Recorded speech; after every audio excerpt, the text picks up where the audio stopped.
currently work in the NHS or you're thinking about working in the United Kingdom as a doctor, you must have heard the term IMG friendly. Now, what exactly does IMG friendly mean? Could it be that we're talking about an IMG friendly place to live, an IMG friendly place to work, or an IMG friendly specialty?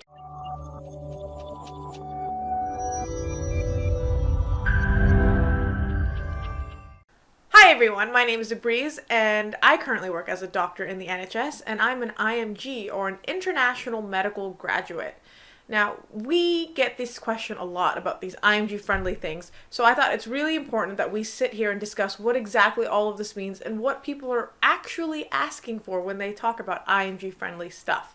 If this is the first time you're checking out our channel, welcome. Basically what we do is we run a website that's totally free known as roadtok.com, and it will explain the ins and outs about everything related to the United Kingdom and what it takes for you to work as a doctor in the NHS. So if you've not already, please stalk us on all of our social media. Find us on Facebook, find us on Twitter, Instagram, and of course, YouTube. Don't forget to subscribe. So the three headings that we're going to discuss today are going to be about, first, IMG friendly places to live in. Then second, IMG friendly hospitals to work in. And then finally, IMG friendly specialities to apply for your training progression. Now let's first talk about IMG friendly places to live in. I was really confused when I heard people asking about this because I just didn't understand what that meant. The UK is pretty diverse. There are people from all different, walks of life. Why limit yourself to one area if you're trying to explore and move to a new country? But the way I feel that people, when they ask this question, what they mean is they're looking for individuals who have, maybe some commonalities when it comes to culture, or they speak the same languages, or they eat the same type of food, which is cool. All right, fine. So I don't necessarily know if the best way going about that is just by asking people for where they live and if they have the same types of people there, because you could potentially miss out on the rest of the country just because you don't necessarily know anyone who lives out there. And maybe it is just what you expected it to be. If they're like, for instance, you're looking for, a particular type of food store or places of worship, you can see that all by looking on the internet. So when we started out in the NHS, we lived in Yorkshire, which for a lot of people, they will say that's an IMG friendly place to live. And of course, when we decided to get into training, we decided to move outside of Yorkshire because of the training opportunities we felt we would get in a different area. So that area was the Southwest, and oh man, the amount of people who told us if we moved to the Southwest, we wouldn't find, halal food or mosques or people that, would understand us was insane. I mean, people were just kind of like tisking all over the place, saying it's a really bad idea to move outside of this region. So obviously it was not a bad idea because we thrive in, and really, like, Plymouth has a ton of halal butchers and mosques and other stuff that we were, looking for. And there's not been really a shortage of that. If anything, I feel like the way that this city is versus where we lived before, there are more options here and actually a little bit more of competitive pricing because of the options that were available. But again, just us. So I know this is a really big concern for a lot of IMGs. I'm not trying to negate this concern because I get it. If you've never lived outside of your country, you want to at least have some, element of familiarity when you're moving to a new place, which is completely understandable. But my message that I want to get across to everyone is do not limit yourself. Don't think to yourself, I only can live in this place in the entire United Kingdom for my entire life because these are the only places that'll be friendly to me living there. I think there's an element that people fear about racism when they live in other places where maybe they won't see their community members or people that look like them. The thing is about racism, it's like a terrible part of human nature. People can be racist even in your own home country against people who are of that, live in that country anyway. I don't know about you guys. I mean, I've heard people tell me, oh yeah, back in my country, I would experience this form of racism anyway within my own community. So that type of stuff can exist anywhere. The difference being, when you're in the United Kingdom, if somebody is bullying you, if somebody is being racist towards you, there are ways for you to go and speak out against that and ways for you to raise those concerns so that doesn't happen again. And I know for a lot of people back home, that's not always an option or not something that's at least readily available if something were to occur. So do not think that if I move somewhere where maybe the demographics are not as diverse as I would hope for, I would suddenly become this outlier and nobody would want to talk to me and I'd be like a pariah in my community, because that's definitely not the case. And of course, there's a little bit that needs to be done from your side as well. Talk to the people who are your neighbors, get to know people and enjoy being in a different country and taking in all the stuff that comes in with being in a new environment. Now let's talk about IMG-friendly hospitals. So as an American, though I didn't face this myself, I know a lot of my colleagues struggled when they tried to apply for the match because there were certain hospitals that wouldn't sponsor visas. And if you didn't get a visa sponsored, then you wouldn't apply for residency in those areas, because how would you come and work in the United States? So when I first started hearing about people talking about IMG friendlies in the friendly hospitals in the UK, I thought the same thing was occurring in the United Kingdom. And then when I found out that actually no, the hospitals in the UK will sponsor your visa regardless. There aren't just particular hospitals that will be sponsoring you. I didn't really get what people meant by IMG-friendly hospitals. So again, just my thinking, it might be a little bit of, all right, if I live in an IMG-friendly community, like we said before, an IMG-friendly place to live, maybe a lot of those IMGs would also be working in the hospital, so I would have the opportunity to also work in a diverse environment with people who know me and my background, which is fair. All right, sure. But again, why limit yourself? What if, like I said, the reason that we decided not to do training in Yorkshire was I knew by coming to the Southwest there was something that we were looking for in our training opportunities that wasn't available where we were at. So we moved. And it was fine. We work in a hospital that's still diverse despite what everyone told us.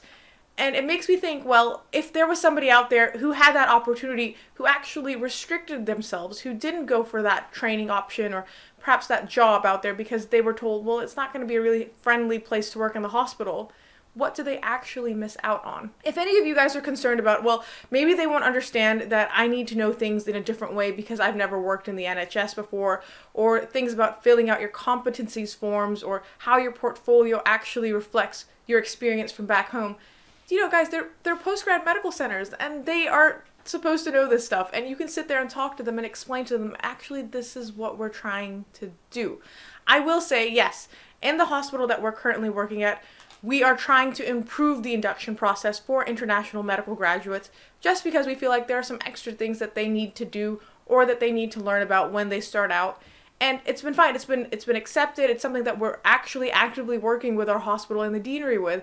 So when somebody tells us it wasn't a friendly place to work, I don't know what they mean, especially because a lot of the times when people tell you, oh, I've heard those places aren't IMG friendly, what they mean is, I don't know any IMG that works there.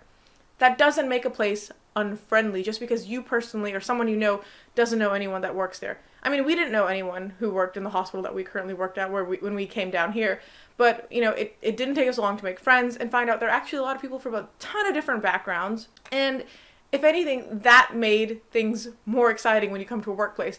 And again, I want to really reiterate this. Don't limit yourself. What we would advise you as an international medical graduate to do when you're looking for a great hospital to work in is, first of all, look at the support that job offers you, the things that they let you do, what kind of study budget you get, and what growth you could achieve while you're in that role. Look at the CQC ratings, look at the area around. If you've got a family, do they have, schools nearby? Do they have daycares? Are there other things that are near the hospital that you can do outside of just working all day? For me, those things actually should be the most important question that people should be asking when they're looking for the hospitals that they are trying to work in the future. And finally, let's talk about those IMG-friendly specialties. This is probably the bane of my existence because I don't, again, think people understand what they mean when they say this. This is something that does, of course, exist in the United States because of the way that the competitive process is put. They will prefer green card holders or citizens over individuals who need visas, and that's them. That's the US. But let's talk about what's going on in the UK. Now, once upon a time, there was this thing called a resident labor market test, okay? And because of it, you as an international medical graduate, barring a couple of specialities, you were not allowed to apply as a round one individual, which meant in the initial application period, you had to wait until, the British graduates or British passport holders, EU, EEA individuals had done their applications and been allocated their spots. And then in the re-advert process, you were allowed your turn to go ahead and apply.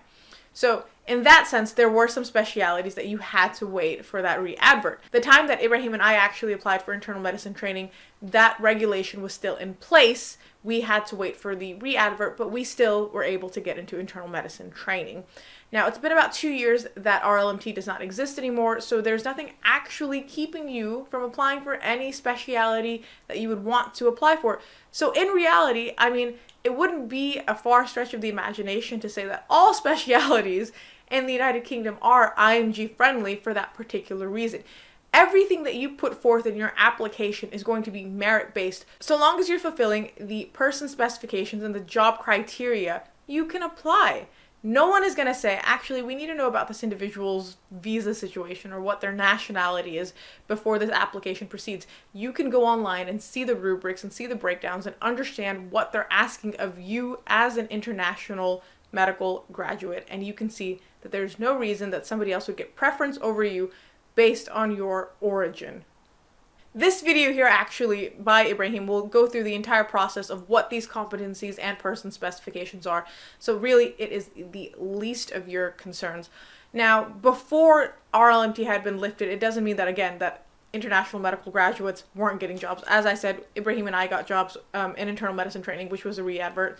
There were some training posts that were under shortage occupancy, like GP training, which you didn't have to wait for a re-advert anyway if you were an IMG. I know a lot of times IMGs are concerned that maybe RLMT will come back into place, and what would that mean in the long run? In my opinion, that's time wasted thinking about something that can happen or may happen, especially because currently there's no reason for us to suspect that, seeing how the UK needs a lot of doctors. And on top of that, like I said, we got into training when it was there, so, I mean, it can be done. Now, of course, if it's a more competitive specialty, yes, there will be restrictions and it will be harder because those seats may fill up quicker, but don't think about things that haven't happened yet. Instead, focus on what's available and what's open to you right now. And every specialty, surgical specialties, peds, GP, medicine, gynae, obs, whatever, guys, it's there for you. To wrap up this ramble, never limit yourself. Get out there, make new experiences, make new friends. Because guys, really, at the end of the day, more often than not, the thing that actually limits us more than anything else is our own self-esteem. So believe you can do it and get out there and get it done. Thank you so much for watching this video. If you've not already, please subscribe to us on YouTube, follow us on Twitter and Instagram, and as well on Facebook, and we'll see you next time.